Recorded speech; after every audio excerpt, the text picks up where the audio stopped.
Mayong buntag na usab kanatong tanan. Today, we are celebrating the 125th year of our Independence Day Declaration. Of course, June 12, that was 1898, and today is the 125th year anniversary. So karong adlaw, pamalandungan nato ang kagawasan sa atong nasod. Of course, hitabo na, dugay na. Pero until now, sigon sa atong ebanghelyo karon, relevant gihapon ang kagawasan sa atong sa ato ang angay natong batunan. Sa mana mga kagawasan. Of course, the first freedom o kagawasan nga ato ang pamalandungan mao ang kagawasan gikan, no? Gikan. Sunod nga kagawasan aron makabuhat. So the first kagawasan or freedom that we will try to reflect today is about freedom, no? Kabahin sa gikan sa kaulipnan. Of course, 125 years ago, nakalingkawas kita gikan sa kaulipnan sa kamot sa mga nasod nga nagulipon kanato, no? Nahimo kitang independent. But today, ato ang gihapong hudaon kung wala ba'y mga kaulipnan or pagpugong nga naakaroon na sinati sa katawhang Pilipinohon. Unang-una, ubay-ubay paghihapon kanato ang nagpuyo below poverty line. No, agihapon ang mga gitawag nato og kaulipnan sa kalisod, kaulipnan, slavery sa kalisod. Ang uban kanato naulipon gihapon sa sala, unsang mga sala sa gitawag natong self-centeredness. So, kana bitaw ang imong kaugalingon ra gihapon mo imong gitanaw.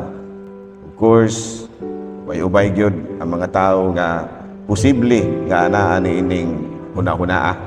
No, kini bitaw slavery of, self-centeredness or selfishness or greed. So ingon ni ana. So muna nga sa atong ebanghelyo karon, gitudluan kita ni Kristo sa mga nagkalain-laing mga kabulahanan. Atod pa niya, bulahan ang miila nga sila kabuh sa mga butang espirituhanon, kay ila ang gingharian sa langit. Bulahan ang nagsubo, kay lipayon sila sa Dios. Bulahan ang mapamsanon, kay makadawat sila sa gisaad nila. Bulahan ang nagtinguha sa pagtuman sa kaubuton sa Dios, kitagbawon sila. Bulahan ang maluluyon, kay kaluyan sila sa Dios. Bulahan ng putli o kasing-kasing, kay makakita sila sa Dios. Ug daghan pa ang mga kabulahanan nga angay nato nga batunan sa atong kinabuhi aron maluwas kita gikan sa kaulipnan, gikan sa sala. Because all the reasons nga nahitabo kini karon nga nahimong ulipon ang daghan kanato sa kalisod, nang ulipon na ulipon sa kahakog, na ulipon sa self-interest, self-centeredness, kaugalingon lang nila mo igitanaw. Ang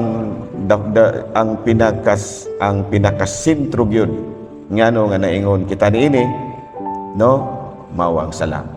So muna nga karon nga panahona atong pangayoon sa Dios nga unta wala na kining kaulipnan sa atong nasod. Sa tanan nga mga katawhang Pilipinohon, ang bisa mga kakaulipnan nga ato ang nasinati nga unta mawagtang na. And the second kaulipnan or freedom, no, ang kaulipnan nga kagawasan aron makabuhat og maayo. No, nga wala na makapapugong kanato sa pagbuhat og maayo. Nabaton pa diri sa atong ebanghelyo, bulahan ang mga gilutos tungod sa ilang pagsunod sa kaubuton sa Dios, kay ila ang gikanghirian sa Dios, kay ila ang gingharian sa langit. Bulahan kamo kun bugal-bugalan ug daog-daogon sa mga tawo, ug butang-butangan sa tanang matang sa kadautan tungod kanako. Paglipay ug pagmaya kamo, kay didto kay dako ang ganti nga gitagana kaninyo dito sa langit. So kining maong mga butanga kinahanglan nga ato gyud nga ipatisok sa atong kasing-kasing. Pangayoon nato nga unta sa atong kinabuhi, aduna na kita'y kagawasan sa bisan unsang mga pagpanglutos, sa bisan unsang mga self-interest, sa bisan unsang mga pagbugal-bugal, sa bisan unsang mga pagdaot sa atong kapagkatao nga magkahimo gihapon kita pagbuhat og maayo, kagawasan sa pagbuhat og maayo. Ni ana.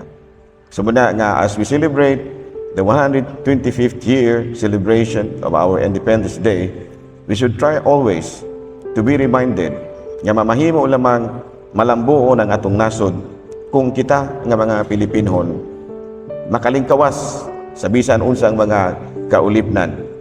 Nakalingkawas na kita gikan sa mga nasod nga nagulipon kanato. O di nato ikaglimod nga ubay-ubay pa kanaton tanan ang naulipon karon hangtod karong mga gutlua. Naulipon sa kahakog, naulipon sa self-interest, self-centeredness, greed ug daghan pang uban.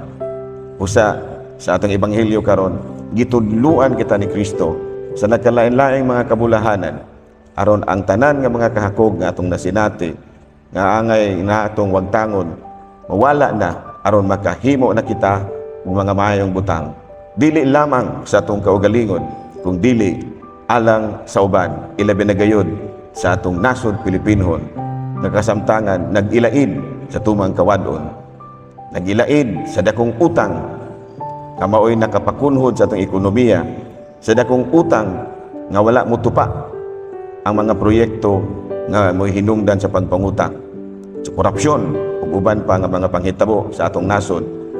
Ang hiuon nato sa Ginoo nga sa atong ebanghelyo karon magabulahan na kita aron nga kining atong nasod Pilipinhon sa makausapa mulambo ubay sa pagama sa Espiritu Santo ug sa pangama sa mga pulong sa Dios nga mao'y atong gipuy-an isip nasod nga Kristohanon.